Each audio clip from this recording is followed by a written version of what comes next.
Hello friends, ನನ್ನ ಚಾನಲ್ಗೆ ಸ್ವಾಗತ. ಈ ವಿಡಿಯೋವನ್ನು ಕೊನೆಯವರೆಗೂ ತಪ್ಪದೆ ನೋಡಿ. ವಿಡಿಯೋ ಕೊನೆಯಲ್ಲಿರುವ ಟ್ವಿಸ್ಟ್ ನಿಮಗೆ ಖಂಡಿತ ಇಷ್ಟವಾಗುತ್ತದೆ. ವಿಡಿಯೋ ನೋಡುವ ಮೊದಲು ನಮ್ಮ ಚಾನಲ್ಗೆ ಸಬ್ಸ್ಕ್ರೈಬ್ ಮಾಡೋದನ್ನು ಮರೆಯಬೇಡಿ. ಹೇಗೆ ನಾನು ನಿಂಗೆ ಮಾತು ಕೊಟ್ಟಿದ್ದೆ ಅಲ್ಲ, ಆ ಹುಡುಗ ರಿತ್ವಿಕ್ ಜೊತೆ ನಿನ್ನ ಎಂಗೇಜ್ಮೆಂಟ್ ಕ್ಯಾನ್ಸಲ್ ಮಾಡಿಸ್ತೀನಿ ಅಂತ. ಹೇಗೆ ಮಾಮ್ ಅಂತ ಕೇಳಿದೆ. ಈಗ ನೋಡು, ನನ್ಗೆ ನನ್ನ ಮಗಳ ಸಂತೋಷ ಮುಖ್ಯ. ಅವಳ ಖುಷಿಗೋಸ್ಕರ ಏನ್ ಬೇಕಾದ್ರೂ ಮಾಡ್ತೀನಿ. ಇವತ್ತು ರಾಮ್ ನಾರಾಯಣ್, ನಾಳೆ ಇನ್ಯಾರೋ. I love you so much mom. ನೀನ್ ನನ್ಗೋಸ್ಕರ ಎಷ್ಟು ಯೋಚನೆ ಮಾಡ್ತೀಯಾ. ತಾಯಿಯಾಗಿ ನನ್ನ ಕರ್ತವ್ಯ ನಾನು ಮಾಡ್ದೆ ಪುಟಿ, ಅಷ್ಟೇ. ಆದ್ರೂ ಅಜಿತ್ ಮತ್ತೆ ದೊಡ್ಡಪ್ಪ ಇವತ್ತಲ್ಲ ನಾಳೆ ಬೇಲ್ ಮಾಡಿಸ್ಬಿಡ್ತಾರೆ. ಮಾಡಿಸ್ಲಿ ಬಿಡು, ನಮಗೇನು ವ್ಯತ್ಯಾಸ ಆಗಲ್ಲ. ಯಾಕೆಂದ್ರೆ ಅಪವಾದ ಅನ್ನೋದು ಒಬ್ಬ ಮನುಷ್ಯನ ಮೇಲೆ ಬಂದ್ರೆ ಸಮಾಜದಲ್ಲಿ ಅವನು ಜನಗಳ ಮಧ್ಯೆ ಕೆಳಗ್ ಬಿದ್ದ ಹಾಗೆ ಲೆಕ್ಕ. ಎಷ್ಟೇ ನಿಯತ್ತಾಗಿದ್ರು ಜನಗಳಿಗೆ ಒಂದ್ಸಲ ಮಾಡಿದ ತಪ್ಪು ಅಂತ ಅನ್ಸಿದ್ರೆ ಮುಗೀತು. ಅಪವಾದ ಅನ್ನೋದನ್ನ ಮಾತ್ರ ನೆನ್ಪಿಟ್ಕೊಂಡು ಮುಂದೆ ಅದು ಸುಳ್ಳು ಅಂತ ಸಾಬೀತ್ ಮಾಡಿದ್ರು ಯಾರು ನಂಬಕ್ ಹೋಗಲ್ಲ. ಅದ್ರಲ್ಲೂ ಇಂಥ ಒಂದು ಮನೆಯಿಂದ ಹೆಣ್ ತಂದ್ಕೊಳ್ಳೋ ವಿಷಯಕ್ ಬಂದ್ರೆ ಮದ್ವೆ ಮಾಡ್ಕೊಳಕ್ಕೂ ಹಿಂದು ಮುಂದೆ ನೋಡ್ತಾರೆ. ಯು ಡೋಂಟ್ ವರಿ ಬೇಬಿ, ಹೋಗು ಕಣ್ ತುಂಬಾ ನಿದ್ದೆ ಮಾಡಿವ. Good night mom. Good night. Madam ಹೇಳಿ ಮೇಡಮ್. ರಾಮ್ ನಾರಾಯಣ್ ಆಫೀಸಲ್ಲಿ ನಾನು ಕೊಟ್ಟು ಬ್ಲ್ಯಾಕ್ ಮನಿನ ಇಟ್ಟು ಅವನು ಅರೆಸ್ಟ್ ಆಗೋ ಹಾಗೆ ಮಾಡಿದ್ದಕ್ಕೆ thank you so much Bhadra.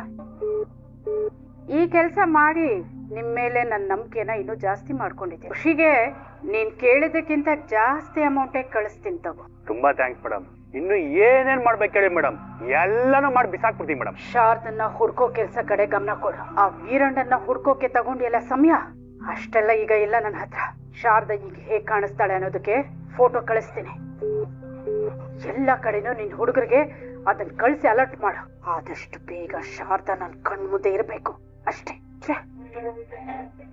ಈ ಭದ್ರಾ ಯಾಕೆ ನನ್ ಕಾಲ್ಸ್ ಆನ್ಸರ್ ಮಾಡ್ತಿಲ್ಲ? ನನ್ನ ಫೋನ್ಸ್ನೇ ಅವಾಯ್ಡ್ ಮಾಡ್ತಾನೆ ಅಂದ್ರೆ ಇವನಿಗೆ ಎಷ್ಟು ಕೊಬ್ಬಿರ್ಬೇಡ.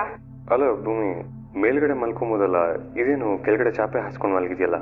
ಭೂಮಿ ತುಂಬಾ ಚಳಿ ಇದೆ, ನೀನ್ ಆರಾಮಾಗಿ ಮೇಲ್ಗಡೆ ಮಲ್ಕೋ ಭೂಮಿ. ಭೂಮಿ, ಏನಾದ್ರು ಸಹಾಯ ಬೇಕು ಅಂದ್ರೆ ಕೇಳು.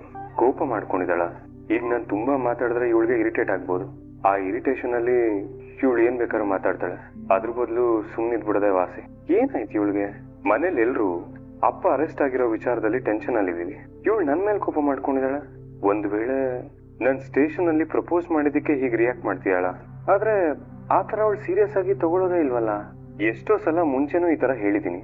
ಆಗ ನಾನ್ ಸೀರಿಯಸ್ ಆಗೇ ಹೇಳಿದ್ರು ನಾನ್ ತಮಾಷೆ ಮಾಡ್ತೀನಿ ಅಂತ ಅವಳೇ ಅಂತಿರ್ತಿದ್ಲು. ಎಷ್ಟಕ್ಕೂ ಭೂಮಿ ನನ್ ಮೇಲೆ ಕೋಪ ಮಾಡ್ಕೊಂಡಿದ್ರೆ ನನ್ ಜೊತೆ ಬೈಕಲ್ಲಿ ಬರ್ತಿರ್ಲಿಲ್ಲ ಮನೆಗೆ. ಬೇರೆ ಏನಿರುತ್ತೆ? Sure, thank you. ಮಾ, ಅಪ್ಪ ತಪ್ಪು ಮಾಡಿಲ್ಲ ಅಂತ ಪ್ರೂವ್ ಮಾಡೋದಕ್ಕೆ ನನ್ಗೆ ಎವಿಡೆನ್ಸ್ ಸಿಕ್ಕಿದೆ. ಹೌದೇನೋ? ಹೌದಮ್ಮ, ನಿಜವಾಗ್ಲೂ. ದೇವ್ರೆ, ಅಜಿತ, ಈ ತರದ ಘಟನೆಗಳ ಬಗ್ಗೆ ನಂಗೆ ಚೆನ್ನಾಗಿ ಗೊತ್ತು. ನೀನ್ ಹೇಳಿದಾಗೆ ಪಕ್ಕ ಪ್ಲಾನ್ ಮಾಡಿ ಈ ಕೆಲಸ ಮಾಡಿದ್ದಾರೆ, ಅದಂತೂ ಪಕ್ಕ. ಹೌದು ಸತ್ಯಣ್ಣ. ಅಜಿತ, ನಿಮ್ಮಪ್ಪ ತುಂಬಾ ಒಳ್ಳೆಯವರು ಕಣೋ. ಅವ್ರಿಗೆ ಏನು ಗೊತ್ತಿರಲ್ಲ ಕಣೋ. ಇಷ್ಟು ವರ್ಷ ನಾನ್ ನೋಡ್ಕೊಂಡ್ ಬಂದಿದ್ದೀನಿ. ಯಾವುದೇ ಕೆಲ್ಸ ಆಗ್ಲಿ ಕಣೋ, ತುಂಬಾ ಪ್ರಾಮಾಣಿಕತೆಯಿಂದ ನಿಷ್ಠೆಯಿಂದ ಮಾಡೋರು. ಅಂತ ಒಳ್ಳೆ ಮನುಷ್ಯನ ಯಾರೋ ಸಂಚು ಮಾಡಿ ಒಳಗ್ ಕಳ್ಸಿದಾರಲ್ಲ, ಅವ್ರಿಗೆಂತ ಕೆಟ್ಟ ಮನುಷ್ಯರಿರ್ಬೇಕು. ಮಾ, ಪ್ಲೀಸ್ ಅಳ್ಬೇಡಮ್ಮ.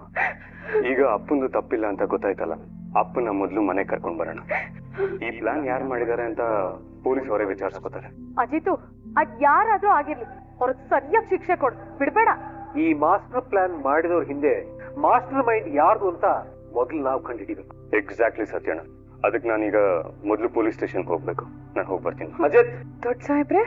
ಮಾವ, ನೀವೇನ್ ಮಾವ ಸಡನ್ ಆಗಿ? ಏನಾಯ್ತು? ಎಲ್ಲ ಓಕೆ ಅಲ್ವಾ? ಶಾರದಾ ಕಳ್ಸೋದಿಲ್ಲ. ಮತ್ತೆ ಎಲ್ಲೋದ್ರು ಮಾವ? ಕಳಿಸದಿಂದ ಮತ್ತೆಲ್ಲ ಹೋದ್ರು ಬಾವ? ನಿಮ್ಗೆ ಯಾರು ಹೇಳಿದ್ರು? ಅದೆಲ್ಲ ಆಮೇಲೆ ಹೇಳ್ತೀನಿ. ಫಸ್ಟ್ ಬಾವನ್ ಬಿಡಿಸ್ಕೊಂಡ್ ಬರೋ ವ್ಯವಸ್ಥೆ ಮಾಡ್ಬೇಕು. ಅಜಿತ್, ಏನು ಲೇಟೆಸ್ಟ್ ಅಪ್ಡೇಟ್? ಅಪ್ಪನ ಆಫೀಸ್ 1 ವಾರ CCTV ಫುಟೇಜ್ ಸಿಕ್ಕಿದೆ ಮಾವ. ಅದ್ರಲ್ಲಿ ಅಪ್ಪಂದೇನು ತಪ್ಪಿಲ್ಲ ಅಂತ ಎವಿಡೆನ್ಸ್ ಸಿಕ್ಕಿದೆ.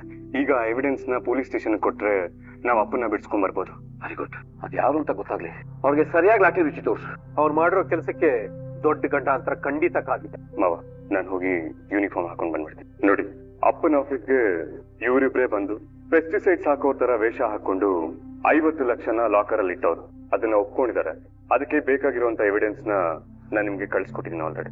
ಅಂಡ್ ಇದರಲ್ಲಿ ಅಪ್ಪಂದೇನು ತಪ್ಪಿಲ್ಲ ಅಂತ ಅವ್ರನ್ನ ರಿಲೀಸ್ ಮಾಡಿ ಇವ್ರನ್ನ ಕಸ್ಟಡಿಗೆ ತಗೊಳ್ಳಿ ಪ್ಲೀಸ್. Okay sir. ರಮೇಶ್, ಇವರಿಬ್ಬರನ್ನು ಕಸ್ಟಡಿಗೆ ತೊಗೊಳ್ಳಿ. ಹಾಗೆ ರಾಮನಾರಾಯಣ ಅವ್ರನ್ನ ಕರ್ಕೊಂಡು ಬನ್ನಿ. ನಾನು ಹೇಳಿದ್ನಲ್ಲಪ್ಪ, ನೀವು ಯಾವ ತಪ್ಪು ಮಾಡಿಲ್ಲ ಅಂತ ಹೇಳಿದ್ರೆ ಕಾನೂನ್ಗೆ ಹೆದರೋ ಅವಶ್ಯಕತೆನೇ ಇಲ್ಲ ಅಂತ. ಧೈರ್ಯ ನಿಮ್ಗೋಸ್ಕರ ಮನೇಲಿ ಎಲ್ಲರೂ ಕಾಯ್ತಿದ್ದಾರೆ. ಬನ್ನಿ ಮನೆಗೆ ಹೋಗಿ. Thank you so much. Procedure ಏನಿದೆ ಅದನ್ನ ಮುಗಿಸ್ಕೊಂಡು ಹೊರಡ್ತೀನಿ. Okay sir. Thank you. ನಡಿ, ಒಂದು ಸೈನ್ ಹಾಕ್ಬಿಟ್ಟು. ನೋಡಿ, ನಾನು ಈ ಮನೆ ಸೊಸೆ. ಇಷ್ಟೊಂದ್ ಜನ ಇಲ್ಲಿಗೆ ಸೇರೋ ಅವಶ್ಯಕತೆ ಇಲ್ಲ. ಇದನ್ ಮೀರು ನಿಮಗ್ ತುಂಬಾ ಕುತೂಹಲ ಇದೆ ಅನ್ನೋದಾದ್ರೆ ನೀವ್ ಇಲ್ಲೇ ನಿಂತ್ಕೊಂಡಿರ್ಬಹುದು. ಭೂಮಿ, ಮೀಡಿಯಾದವ್ರ ಮುಂದೆ ಏನ್ ಹೇಳ್ಬೇಕು ಏನ್ ಹೇಳ್ಬಾರ್ದು ಅಂತ ಗೊತ್ತಾಗಲ್ವಾ ನಿಂಗೆ? ಅಂಜು, ನೀನ್ ಈ ರೀತಿ ಮಾತಾಡಿದ್ರೇನೆ ಅವ್ರು ನಿನ್ 3 ಸತಿ ಝೂಮ್ ಹಾಕಿ ಒಳ್ಳೆ BGM ಮಾಡ್ತಾರೆ. ದಯವಿಟ್ಟು ಸುಮ್ನೆ ಇರ್ತೀಯಾ? ನೋಡಿ, ಇದು ನನ್ ಕುಟುಂಬ. ನಮ್ಮ ಮಾವ ಅರೆಸ್ಟ್ ಆಗಿದ್ದಾರೆ. ವಿಷಯ ಏನಿದೆಯೋ ಅಷ್ಟು ಮಾತ್ರ ಬರೆದ್ರೆ ಸಾಕು. ಹಾಗೆ ನಿಮ್ಗಳ ಪ್ರಕಾರ ನಮ್ಮ ಮಾವ ತಪ್ಪು ಮಾಡಿದ್ದಾರೆ ಅಂದ್ರೆ ರಾಮ್ ನಾರಾಯಣ್ ಅವರು. ಅದನ್ನ ನೀವ್ ಜನಕ್ ಪ್ರೂವ್ ಮಾಡಕ್ ಹೋಗ್ಬೇಡಿ. ಪಾಪ ಏನು ತಪ್ಪು ಮಾಡದೆ ಇರೋ ನಮ್ಮ ಮಾವಂಗೆ ಶಿಕ್ಷೆ ಆಗುತ್ತೆ ಅಂತ ಜನಗಳಿಗೆ ತಪ್ಪ ಮಾಹಿತಿ ಕೊಡೋದಕ್ ಹೋಗ್ಬೇಡಿ. ನಾವೇನ್ ಕೇಳಿದ್ವಿ ಅಂತ ನೀವ್ ಹೀಗ್ ಮಾತಾಡ್ತಿದ್ದೀರಾ? ಡ್ಯೂಟಿ ಅವರ್ಸ್ ಅಲ್ಲಿ ದುಡ್ಡು ಇಟ್ಕೊಂಡು ರೆಡ್ ಹ್ಯಾಂಡ್ ಆಗಿ ಸಿಗಾಕೊಂಡಿರೋದಕ್ಕೆ ಪೊಲೀಸ್ ಅವ್ರು ಕರ್ಕೊಂಡು ಹೋಗಿರೋದು. ನೀವ್ಗಳು ಪ್ರಶ್ನೆ ಮಾಡ್ತಿಲ್ಲ, ತೀರ್ಮಾನ ಕೊಡ್ತಿದ್ದೀರಾ. ಆದ್ರೆ ಇಷ್ಟಕ್ಕೂ ನಿಮ್ಗೆಲ್ಲ ಯಾಕಿಂತ ಕೆಟ್ಟ ಕುತೂಹಲ? ನಾನ್ ಹೇಳ್ದೆ ತಾನೆ ನಮ್ಮ ಮಾವ ಕೆಟ್ಟವ್ರಲ್ಲ ಅಂತ. ಯಾವ ಕಳ್ಳ ತಾನೆ ನನ್ ಕಳ್ಳ ಅಂತ ಒಪ್ಕೋತಾನೆ? ಸರ್, ನಿಮ್ಗೇನ್ ಗೊತ್ತು ಅಂತ ನೀವ್ ಈ ರೀತಿ ನಮ್ಮ ಮಾವನ್ ಬಗ್ಗೆ ಕೆಟ್ಟದಾಗ ಮಾತಾಡ್ತಿದ್ದೀರಾ? ದಯವಿಟ್ಟು ಏನೇನೋ ಮಾತಾಡೋದಕ್ ಮುಂಚೆ ಸತ್ಯನ ತಿಳ್ಕೊಳ್ಳಿ. ನಾವೆಲ್ಲ ತುಂಬಾ ಒಳ್ಳೆಯವ್ರಂತ ಹೇಳೋರೇನೆ ಇಂತ ಕೆಟ್ಟ ಕೆಲ್ಸ ಮಾಡೋದು. ಸಾಕು ಸಾಕ್ ನಿಲ್ಸಿ. ಇನ್ ಒಂದೇ ಒಂದ್ ಮಾತ್ ನಮ್ಮ ಮಾವನ್ ಬಗ್ಗೆ ಮಾತಾಡಿದ್ರು ಇಲ್ಲಿ ನಡೆಯದೇ ಬೇರೆ. ಒಬ್ಬ ಕೆಟ್ಟ ವ್ಯಕ್ತಿಗಿಂತ ಒಬ್ಬ ಒಳ್ಳೆ ವ್ಯಕ್ತಿ ನಿಟ್ಟುಸಿರು ಸಾಕು ನಿಮ್ಮನ್ನ ಭಸ್ಮ ಮಾಡೋದಕ್ಕೆ. ನೋಡಿ, ನೀವ್ ಒಬ್ರ ಬಗ್ಗೆ ಬರಿತಾ ಇದ್ದೀರಾ ಅಂದ್ರೆ ಯಾರ್ ಬಗ್ಗೆ ಬರಿತಾ ಇದ್ದೀರಾ, ಏನ್ ಬರಿತಾ ಇದ್ದೀರಾ ಅನ್ನೋ ಪ್ರಜ್ಞೆ ಇಟ್ಕೊಳ್ಳಿ. ಅಲ್ಲ, ನೀವ್ ಇಷ್ಟು ಜನ ಇಷ್ಟೊಂದೆಲ್ಲ ಮಾತಾಡ್ತಿದ್ದೀರಲ್ಲ, ನಮ್ಮ ಮಾವನ್ ಬಗ್ಗೆ ಏನ್ ಗೊತ್ತು ನಿಮ್ಗೆ? ನೋಡಿ, ಅವ್ರೊಬ್ಬ ಆದರ್ಶಗಳನ್ನ ಪಾಲನೆ ಮಾಡ್ಕೊಂಡಿರೋ ಅಂತ ವ್ಯಕ್ತಿ. ತಪ್ಪಾದಾಗ ಅದನ್ನ ಖಂಡಿಸೋ ಅಂತ ವ್ಯಕ್ತಿ. ಅಷ್ಟಿಲ್ದೆ ಅವರು ಒಬ್ಬ ಪೊಲೀಸ್ ಆಫೀಸರ್ ತಂದೆ ಆಗ್ತಿರ್ಲಿಲ್ಲ. ಇಷ್ಟೆಲ್ಲ ನಾನು ನಮ್ಮ ಮಾವನ್ ಬಗ್ಗೆ ಮಾತಾಡಿದ್ರು ನಿಮ್ಗೆ ಅರ್ಥ ಆಗಿಲ್ಲ ಅಂದ್ರೆ ನಾನ್ ಮಾತಾಡಿ ಪ್ರಯೋಜನನೇ ಇಲ್ಲ. ಏನ್ ಮೇಡಮ್ ಹಂಗಂದ್ರೆ? ಇಷ್ಟೇ ವಿಷಯ, ನೀವೆಲ್ರೂ ಸ್ವಲ್ಪ ಸರಿಯಾಗಿ ಕೇಳಿಸ್ಕೊಳ್ಳಿ. ದೇಶದಲ್ಲಿ 108 ಸಮಸ್ಯೆ ಇದ್ರು ಅದ್ರ ಬಗ್ಗೆ ನೀವ್ ಯಾರು ತಲೆನೇ ಕೆಡ್ಸ್ಕೊಳಲ್ಲ. ಅದೇ ಒಂದು ದೊಡ್ಡ ಕುಟುಂಬದಲ್ಲಿ ಏನೋ ಆಗ್ತಿದೆ ಅಂದ್ರೆ ಈ ಸಕ್ಕರೆ ಗಿರ್ವೆ ಬಂದ್ಬಿಡ್ತಲ್ಲ, ಆ ರೀತಿ ಬಂದ್ಬಿಡ್ತೀರಾ. ವ್ಯಕ್ತಿ ಬಗ್ಗೆ, ವ್ಯಕ್ತಿತ್ವದ ಬಗ್ಗೆ ಪೂರ್ತಿ ತಿಳ್ಕೊಳ್ದೆ ಅವ್ರ ಜೀವನದಲ್ಲಿ ಕಪ್ ಚಿಕ್ಕೆ ಇಡೋ ಅಂತ ಪ್ರಯತ್ನ ಮಾಡ್ಬೇಡಿ. ಅದನ್ನ ಮೀರು ನೀವ್ ಮಾಡಿದ್ರೆ ಅವ್ರ ಸೊಸೆ ನಾನು ಈ ಭೂಮಿ ಸುಮ್ನೆ ಇರೋದಿಲ್ಲ.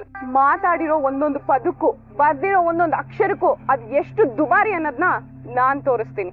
ದಯವಿಟ್ಟು ನಮ್ಮನೆ ಗೇಟ್ ಆ ಕಡೆ ಇದೆ, ನೀವೆಲ್ರೂ ಅಲ್ಲೇ ಇರಿ. ನಮ್ಮ ಯಜಮಾನ್ರು ಬಂದ್ಮೇಲೆ ನಿಮ್ಗೆ ಏನೇನ್ ಮಾಹಿತಿ ಬೇಕೋ ಎಲ್ಲಾನು ಅವರೇ ಕೊಡ್ತಾರೆ. ಅಷ್ಟೇ ಮಾವ.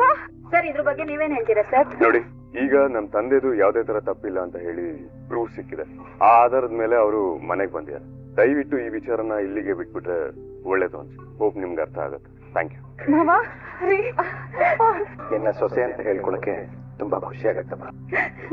ರೀ, ನಿಮ್ಮಂತ ಒಳ್ಳೆ ಮನ್ಸಿರೋರ್ಗೆ ಬೇಕು ಅಂತ ಈ ರೀತಿ ಇಷ್ಟೆಲ್ಲ ನೋವು ಕೊಟ್ಟಿದಾರಲ್ಲ, ಆ ದೇವ್ರ ಖಂಡಿತ ಅವ್ರಿಗೆ ಒಳ್ಳೇದ್ ಮಾಡಲ್ಲ ರೀ. ಆ ದೇವ್ರ ಅವ್ರಿಗೆ ಶಿಕ್ಷೆ ಕೊಟ್ಟೆ ಕೊಡ್ತಾನೆ. ಒಂದ್ ಮಾತು ರೀ, ಈ ಹಿಂದೆ ಪ್ರಾಣ ವಿಚಾರದಲ್ಲಿ ಅವಮಾನ ಆಯ್ತು ಅಂತ ಪ್ರಾಣ ಕಳ್ಕೊಳ್ಳೋದಕ್ ಹೋಗಿದ್ರಿ. ಪ್ಲೀಸ್ ರೀ, ಈ ಸಲ ದುಡ್ಗೆ ಆ ರೀತಿ ನಿರ್ಧಾರ ಮಾಡ್ಬೇಡಿ. ನಿಮ್ ಕೈ ಮುಗಿತೀನಿ ರೀ, ಬೇಕಾದ್ರೆ ನಿಮ್ ಕಾಲ್ ಹಿಡ್ಕೋತೀನಿ. ಸಂಗೀತ, ನೋಡು, ನನ್ನ ಮಕ್ಕಳು, ನನ್ನ ಕುಟುಂಬ ನನಗೆ ಅಗಾಧ ಶಕ್ತಿಯಾಗಿ ನಿಂತಾಗ ಇಂಥ ಯೋಚನೆ ಮಾಡೋದನ್ನ ನಾನು ಅವತ್ತೇ ಬಿಟ್ಬಿಟ್ಟಿದ್ದೀನಿ. ನೀವ್ ಯೋಚನೆ ಮಾಡೋ ಹಾಗೂ ಇಲ್ಲ. ನೋಡಿ, ಯಾರೋ ಏನೋ ಹೇಳ್ತಾರೆ ಅಂತ ನೀವ್ ತಲೆ ಕೆಡ್ಸ್ಕೊಡೋ ಅಗತ್ಯನೇ ಇಲ್ಲ. ನೀವೇನು ಅಂತ ನಿಮ್ ನಮ್ದವ್ರಿಗೆ ಎಲ್ಲಾರ್ಗೂ ಗೊತ್ತು. ಹಾಗೆ ನೀವ್ ಪ್ರೂವ್ ಮಾಡೋ ಅವಶ್ಯಕತೆನೂ ಇಲ್ಲ. ಥ್ಯಾಂಕ್ ಯು ಭೂಮಿ. ನೀನು ಆ ಮೀಡಿಯಾದವ್ರ ಮುಂದೆ ಖಡಕ್ ಆಗಿ ಮಾತಾಡುವಾಗಲೇ ನಾನು ಬೇರೆಯವ್ರ ಬಗ್ಗೆ ಯೋಚನೆ ಮಾಡೋದನ್ನ ಬಿಟ್ಬಿಟ್ಟೆ. ನಾನು ತಪ್ಪು ಮಾಡಿಲ್ಲ ನನ್ಗೆ ಗೊತ್ತು. ಅಷ್ಟೇ ಅಲ್ಲ, ನನ್ನ ಜನಕ್ಕೆ, ನನ್ನ ಕುಟುಂಬಕ್ಕೆ ಅರ್ಥ ಆದ್ರೆ ಸಾಕು. ಜೊತೆಗೆ ಅಜಿತ್, ಶ್ರವಣ್ ತಪ್ಪು ಮಾಡಿದವ್ರು ಯಾರು ಅಂತ ಕಂಡು ಹಿಡಿದು ಕಾನೂನ್ಗೆ ಒಪ್ಪಿಸ್ತೀರಂತ ಇಬ್ಬರನ್ನು ನಂಬಿದ್ದೀನಿ. ಖಂಡಿತ ಅಪ್ಪ. ಒಬ್ಬ ಪೊಲೀಸ್ ಆಫೀಸರ್ ಆಗಿ, ಒಬ್ಬ ಮಗನಾಗಿ ನಿಮ್ಗೆ ಅವಮಾನ ಮಾಡೋದಕ್ಕೆ ಕಾರಣ ಆಗಿರುವಂತವ್ರು ಯಾರೇ ಇದ್ರು ಅವ್ರಿಗೆ ಕಾನೂನು ಪ್ರಕಾರ ಶಿಕ್ಷೆ ಆಗುವ ಹಾಗೆ ನೋಡ್ಕೊಳ್ಳೋದು ನನ್ ಕರ್ತವ್ಯ. ಅದನ್ನ ಯಾರೇ ಬಂದ್ರು ಮಾಡೇ ಮಾಡ್ತೀನಿ. ರಮಣ, ನೀವೇನು ಚಿಂತೆ ಮಾಡ್ಬಿಡಿ. ಮನೇಲಿ ಇಬ್ಬಿಬ್ರು ಖಡಕ್ ಪೊಲೀಸ್ ಆಫೀಸರ್ಸ್ ಇದ್ದಾರೆ. ಅಷ್ಟೇ ಅಲ್ಲ, ಈ ಮನೆ ಮಗ ಪ್ರತಿಭಾವಂತ ಪ್ರಬಲವಾದ ಲಾಯರ್ ಸತ್ಯ ನಾನ್ ಕೂಡ ಇದ್ದೀನಿ. ನಿಮಗ್ ನೋವು ಮಾಡಿದವ್ರಿಗೆ ಘೋರ ಗಣಘೋರ ಕಾಟಿನಿ ಶಿಕ್ಷೆ ಕೊಡ್ತೀನಿ. ನೋಡ್ತೀನಿ, ನೀವು ಧೈರ್ಯವಾಗಿರಿ. ಬಾಬಾ, ನಿಮ್ಮ ವ್ಯಕ್ತಿತ್ವಕ್ಕೆ ಮಸಿ ಬಳಿಯೋರು ಅದ್ ಯಾರೇ ಆಗಿರ್ಬೋದು, ಅವ್ರನ್ನ ಮಾತ್ರ ನಾವು ಸುಮ್ನೆ ಬಿಡೋದು. ಅಜಿತ್, ಮೊದ್ಲು ಅದ್ ಯಾರು ಅಂತ ಕಂಡಿಡಿ. ಅವ್ರನ್ನ ಅರೆಸ್ಟ್ ಮಾಡಿ ಸರಿಯಾಗಿ ಕ್ಲಾಸ್ ತಗೋ. ಇನ್ನೊಂದ್ಸರಿ ನಮ್ಮ ಅಪ್ಪನ ಸುದ್ದಿಗೆ ಬರ್ಬಾರ್ದವ್ರು. ಅಪ್ಪು ಸಮಾಧಾನ ಮಾಡ್ಕೊ, ನನಗೆ ಗೊತ್ತಾಯ್ತಲ್ಲ. ಇಲ್ಲ ಅಪ್ಪ, ಈ ಮನೆ ಸ್ಥಿತಿಲಿ ನೋಡೋದಕ್ಕಾಗಲ್ಲ. ನಿಮ್ಗೊಂಚೂರು ನೋವಾದ್ರೂ ನನ್ ಕೈ ತಡ್ಕೊಳಕ್ಕಾಗಲ್ಲ ಅಪ್ಪ. ನೋಡಿ, ನೀವ್ ಯಾವಾಗ್ಲೂ ಖುಷಿಯಾಗಿರ್ಬೇಕು ಅಪ್ಪ, ಅದೇ ನಮ್ಮೆಲ್ರೂ ಆಸೆ. ಪಾಪ್ಸಿ, ಅಕ್ಕ ನಿಮ್ಗೋಸ್ಕರ ಏನ್ ಬೇಕಾದ್ರೂ ಮಾಡಕ್ ರೆಡಿ ಅಂತೆ. ಇದೇ ಒಳ್ಳೆ ಆಪರ್ಚುನಿಟಿ. ಮೊದ್ಲು ಇವಳ ಗಂಡನ್ ಜೊತೆ ಹನಿಮೂನ್ಗೆ ಹೋಗೋದಕ್ಕೆ ಹೇಳಿ.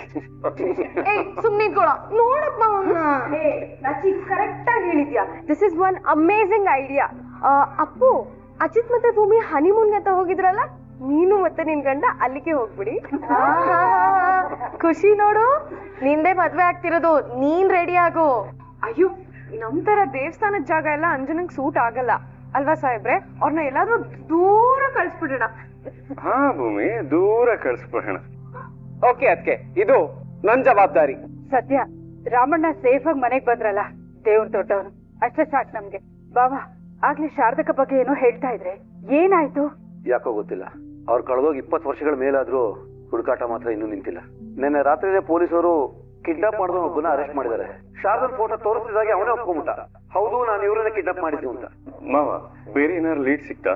ಅಂದ್ರೆ ಆ ಕಿಡ್ನಾಪರ್ಸ್ ಮೋಟೋ ಏನು ಅಂಡ್ ಅವ್ರ ನೆಟ್ವರ್ಕ್ ಏನಾರು ಟ್ರ್ಯಾಪ್ ಮಾಡಕ್ಕಾಯ್ತಾ?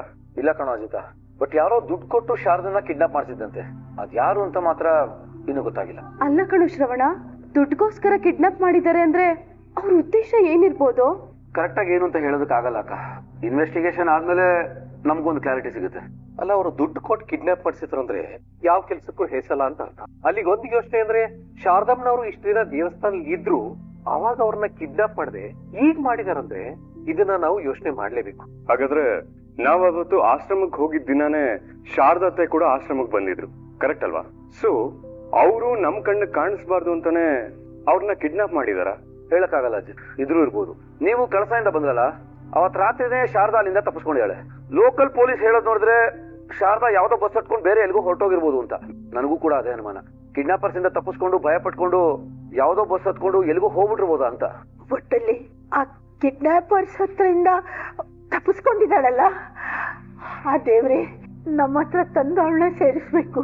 ಅಮ್ಮ ಭೂಮಿ, ಅವತ್ತು ವರಮಹಾಲಕ್ಷ್ಮಿ ಹಬ್ಬದ ದಿನ ಶಾರದಾ ಬೇಗ ಮನೆಗ್ ಬರ್ಲಿ ಅಂತ ಹರಿಗೆ ಕಟ್ಕೊಂಡಿದ್ಯಲ್ಲ ನೀನು.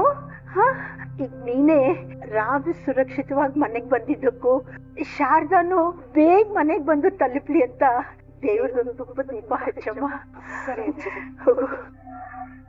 ಅಪ್ಪ ಗಣೇಶ, ನಾನೊಂದು ದೊಡ್ಡ ಸಂಕಷ್ಟದಲ್ಲಿ ಸಿಗಾಕೊಂಡ್ಬಿಟ್ಟಿದ್ದೀನಿ.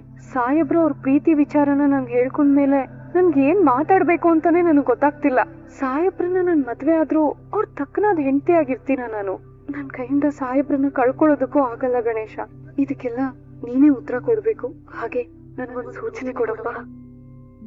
ನೀವು ಈ ವಿಡಿಯೋವನ್ನು ಕೊನೆಯವರೆಗೂ ನೋಡಿದ್ದರೆ ನಿಮಗೆ ಇದು ಇಷ್ಟವಾಗಿದೆ ಎಂದು ನಾವು ಭಾವಿಸುತ್ತೇವೆ. ದಯವಿಟ್ಟು ಒಂದು ಲೈಕ್ ಮಾಡಿ ಮತ್ತು ನಮ್ಮ ಚಾನೆಲ್ಗೆ ಸಬ್ಸ್ಕ್ರೈಬ್ ಮಾಡಿ. ಹೀಗಾಗಿ ನಾವು ಹೊಸ ವಿಡಿಯೋ ಅಪ್ಲೋಡ್ ಮಾಡಿದ ತಕ್ಷಣ ನಿಮಗೆ ನೋಟಿಫಿಕೇಶನ್ ಬರುತ್ತದೆ. ವಿಡಿಯೋ ನೋಡಿದ್ದಕ್ಕೆ ಧನ್ಯವಾದಗಳು.